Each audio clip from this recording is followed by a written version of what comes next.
Non só o reparto de cotas preocupa aos senadores do PP, que consideran fundamental impulsar unha serie de iniciativas en relación co sector pesqueiro, entre elas a necesidade de flexibilizar o regulamento de control para non prexudicar a flota artesanal. Regulamento de control que desde o primer momento dixemos de portos como Ribeira que iba a influir negativamente en pesca artesanal, na pesca que leva barcos pequenos ao mar e que, polo tanto, a geolocalización, o diario electrónico, outro tipo de cuestións que teñen que estar en vigor, pois pensamos que se ten que flexibilizar e, sobre todo, ir atrasando hasta o ano 2030. Por outra banda, consideran prioritario para axudar os produtores que se aplique a rebaixa do IVE a todos os produtos pesqueiros e se promovan campañas para fomentar o consumo de peixe. Cuando el senador del Partido Popular por Coruña defiende la rebaja del IVA de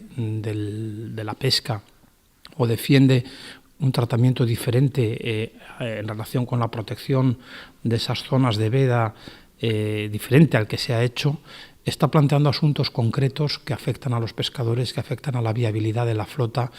y al sustento de la gente que vive del mar.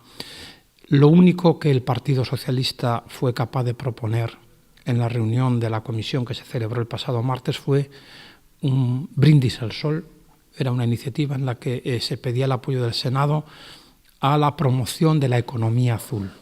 As axudas para a cadea Marindustria e a loita contra a competencia desleal que supón a entrada de produto foráneo centran tamén a estrategia dos populares en materia pesqueira. Por último, os senadores anunciaron que nos próximos días levarán tamén á Cámara Alta unha iniciativa solicitando a adopción de mecanismos que permitan votar aos mariñeiros embarcados durante as citas electorais.